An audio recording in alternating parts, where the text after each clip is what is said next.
आज मुख्यमंत्री देवेंद्र फडणवीस साहेबांची भेट घेतली आम्ही सगळ्यांनी। माझ्यासोबत आमदार सचिन भाऊ अय्यरजी होते, आमदार सुनील शिंदेजी होते आणि साधारणपणे आमच्यासोबत आलेले जे डेलिगेशन्स होते, दोन महत्त्वाचे डेलिगेशन्स होते। एक पोलीस पत्नी जे वर्लीत राहतात आणि दुसरं आणि जे निवृत्त पोलीस आहेत ते देखील होते।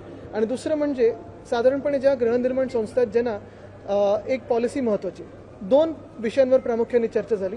पहिलं म्हणजे सर्वच पोलीस कॅम्पांमध्ये जे रिटायर्ड पोलीस ऑफिशियल्स असतील जे अजूनही राहत आहेत त्यांना दंडनीय शुल्क जो लावलेला आहे तो आमच्याकडे जो 20 रुपये पर स्क्वेअर फूट होता तो साधारणपणे 150 रुपये पर स्क्वेअर फूट झालेला आहे।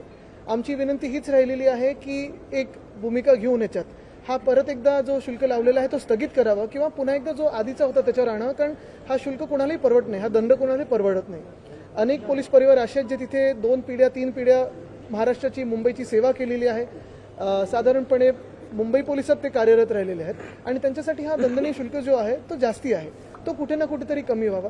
दुसरी मागणी हीच होती जी आधी देखील मागच्या सरकारमध्ये जे घटनाबाह्य सरकार होतं त्याच्यात आश्वासन दिलं गेलं होतं की लगेच स्थगित होईल 8 दिवसात, ते काही झालं नाही। दुसरी मागणी जी होती ती हीच होती की रिटायर्ड पोलीस जे आहेत, जे निवृत्त पोलीस परिवार आहेत त्यांना मुंबईमध्येच घरं द्यावी। ही देखील मागच्या घटनाबाह्य सरकारमध्ये सगळ्यांना वचन दिलं होतं की 8 दिवसात आम्ही तुम्हाला घरं शोधून देऊ, तेही नवी मुंबईत दिली होती। पण आमची मागणी हीच राहील की मुंबईत ज्यांनी मुंबई पोलिसांमध्ये सेवा केलेली आहे त्यांना मुंबईमध्येच घरं कशी मिळू शकतील ह्याच्यावर अभ्यास होऊन त्याच्यावर अंमलबजावणी व्हावी।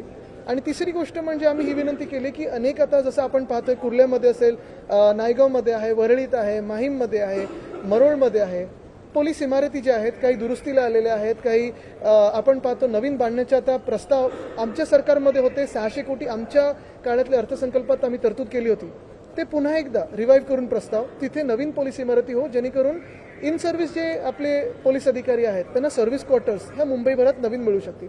ही झाली आमची पोलीस खात्याबद्दलची मागणी, गृह खात्याबद्दलची मागणी।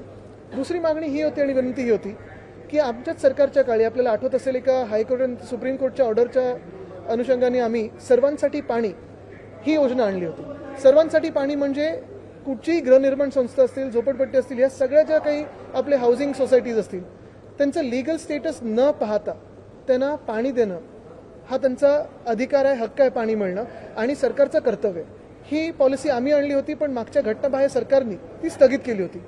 सरकार बदललेलं आहे, कुठे ना कुठेतरी आम्हाला आश्वासन हे पण मिळालं की जेव्हा सरकार बदललेलं आहे नवीन सरकारमध्ये विरोधी पक्ष आणि सत्ताधारी पक्ष जनहिताची जी कामं असतील ती एकत्र येऊन करू शकेल। आणि म्हणून एका चांगल्या मनाने, मोकळ्या मनाने आम्ही इथे आलो, मुख्यमंत्री महोदयांची भेट घेतली आणि सर्वांसाठी पाणी ही योजना मुंबईमध्ये लगेच लागू करावी आणि ती जी स्थगिती दिली ती उठवावी ही आमची सर्वांची मागणी होती। त्याचसोबत जी मागणी आम्ही हाऊसमध्ये केली होती, जे collector land to freehold land ह्याच्यासाठी कन्व्हर्जनचा जो प्रीमियम आहे तो कमी करण्यासाठी, ते देखील आम्ही एक चौकशी केली की नक्की ते कधी होणार आहे। आम्हाला सांगितलं गेलं लवकरात लवकर तो GR आता निघेल। टोरेसचं जे घोटाळा झाला त्याच्याबद्दल देखील चर्चा झाली की याच्यावर लवकरात लवकर पुढची कारवाई काय असेल हे आम्ही विनंती केली। आणि शेवटचं पण सगळ्यात महत्त्वाचं ह्या मुंबईसाठी म्हणजे जो आपल्या मुंबईतला गिरणी कामगार आहे त्यांच्या घरांसाठी आधी पण आश्वासनं मिळाली होती की बैठक मिळणार, ती आज आम्ही सगळे जे आमच्यासोबत होते त्यांनी विनंती केलेली की लवकरात लवकर बैठक मिळावी, जी आज मुख्यमंत्री महोदयांनी सांगितलंय की त्यांच्या डॅव्होसच्या दौऱ्यानंतर ती बैठक आम्हाला मिळणार आहे। नाही आता तरी काही नाही, आधीच्या सरकारमध्ये उधळपट्टी जी झाली होती ती होऊ नये एवढीच आमची भूमिका आहे।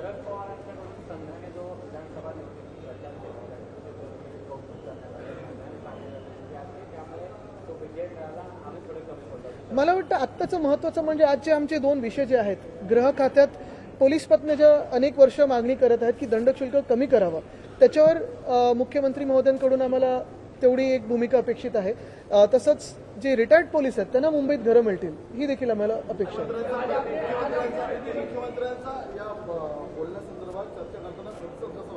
एक म्हणजे सर्वांसाठी पाणी ही योजना जी मागच्या घटनाबाह्य मुख्यमंत्र्यांनी स्थगित केली होती त्याच्यावर स्थगिती उठवण्याचा जो प्रस्ताव होता ते एकदम सकारात्मक होते। दुसरं म्हणजे पोलीस पत्न्यांचा जो विषय आहे त्याच्यात त्यांनी सांगितलं की कमिटी बसलेली आहे, चर्चा आधी झाली होती, पण आमची विनंती ही राहील की जरा थोडी अजून ह्याला वेग मिळावा।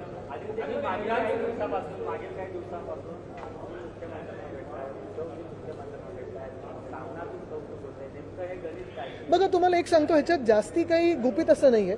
एक स्पष्ट आहे की निवडणूक ठीक आहे, आमचा संशय आहे ईव्हीएमवर आहे, हे कोणाचं सरकार वगैरे हे सगळं आहेच अजून, म्हणजे ईव्हीएमचं सरकार आहे की जनतेचं सरकार आहे हे सगळी वेगळी गोष्ट आहे। पण दुसरी गोष्ट म्हणजे आत्ता तरी आत्ताच्या घडीला राज्याचे मुख्यमंत्री हे देवेंद्र फडणवीसजी आहेत आणि जर आम्ही विरोधी पक्ष म्हणून काही महत्त्वाचे विषय मांडत असू त्यांच्यासमोर तर काहीच चुकीचं नाहीये. आमचं सरकार असताना देखील आमच्या अनेक भेटी झाल्यात, तेव्हा ते विरोधी पक्ष नेते होते. आम्ही त्यांच्यासोबत असताना देखील आमच्या अनेक भेटी झाल्यात. तर ही जी भेटीगाठी आहेत जनतेच्या कामासाठी असतील, जनहितासाठी असतील, जर एकत्र मिळून आम्ही चांगलं काही करू शकत असू, एकत्र मिळून म्हणजे लगेच तुम्ही आता परत खातेवाटपावर जाऊ नका.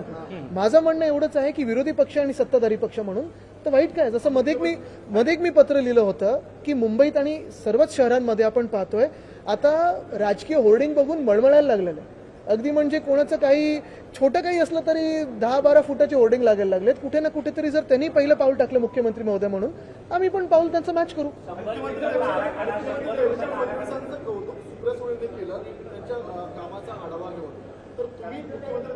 माझी अशी इच्छा आहे की हे जर 2 कामं आम्ही घेऊन आलो होतो ती झाली तर आम्ही पण नक्कीच कौतुक करू.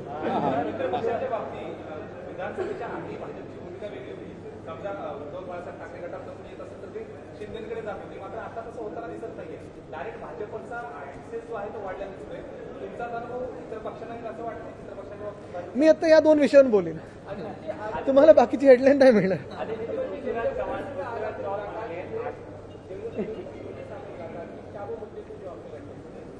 आज मुख्यमंत्री देवेंद्र फडणवीस जी से मुलाकात हुई. मैंने 2-3 डेलीगेशंस लाए थे साथ में. हमारे साथ आमदार सचिन जी, सुनील जी दोनों थे और बहुत सारे डेलीगेशंस थे.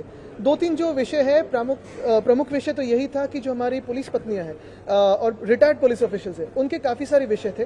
पहली बात तो ये थी कि उनको एक जो पेनल्टी लगाई जाती है एक्सटेंडेड स्टे के लिए वो 150 रुपये प्रति स्क्वायर फुट है, वो कम किया जाए या उसके स्थगित किया जाए. दूसरी यानी जो रिटायर्ड पुलिस है जिन्होंने मुंबई की सेवा की है, महाराष्ट्र की सेवा की है, मुंबई पुलिस से सेवा की है, उन्हें मुंबई में ही अपना हक का घर मिले, ये हमारी बात थी. तीसरी बात यह थी कि मुंबई में काफ़ी सारे ऐसे सर्विस क्वार्टर्स हैं जो अभी डिलैपिडेटेड है, फिर वो माहिम में हो, नायगांव में हो, मरोड़ में हो, वर्ली में हो, काफ़ी सारी जगह पे है. उन्हें हमारी सरकार ने रिजुविनेट करने का प्लान किया था, रीडेवलप करने का जो प्लान किया था उस पर अमल हो. तो ये सारी बातें थी. दूसरी बात तो ये थी कि जो हमारे मिल वर्कर्स है उनके भी घरों का काफ़ी सारा मसला बहुत सालों से पेंडिंग है. एक मीटिंग उनको भी मिलनी चाहिए, ये हमने विनती की है. तीसरी बात, हमने एक पॉलिसी लाई थी वाटर फॉर ऑल. इस पॉलिसी के तहत मुंबई में जो भी घर है, फिर वो चाहे स्लम्स हो, चॉल्स हो, हाई राइज सोसाइटी हो, हाउसिंग सोसाइटी हो, उनका लीगल स्टेटस न देखते हुए उन्हें पानी मिलना उनका अधिकार है, उनका हक है, यही पॉलिसी कहती थी. और इस पॉलिसी को स्थगित किया था पिछली जो एक अनकॉन्स्टिट्यूशनल सरकार है उन्होंने, उसे वापस वो पॉलिसी को स्थगिति से बाहर लाया जाए और उसकी अमल हो. दिल्ली में आपको सपोर्ट अनाउंस किया है, इस बारे में आप क्या कहना चाहेंगे? क्या कहना चाहता हूँ? देखिए ये मैं कहना चाहता हूं कि दिल्ली सरकार ने यानी केजरीवाल सरकार ने जो काम किया है पिछले 10 सालों से हो, या उन्होंने जो स्कूलों के बारे में हो, शिक्षा व्यवस्था हो, स्वास्थ्य व्यवस्था हो, काफ़ी अच्छा काम किया है. पूरी दुनिया में उनकी बातें अच्छी होती रहती है. और अगर दिल्ली वासियों की सेवा करनी हो तो फिर एक बार केजरीवाल सरकार जरूरी है वहाँ.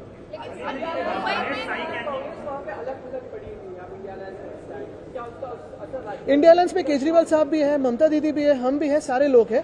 लेकिन फिर आपका एक लक्ष्य मैं यही लाना चाहता हूँ, महाराष्ट्र में दिल्ली की बातें तो दिल्ली में कर सकते हैं.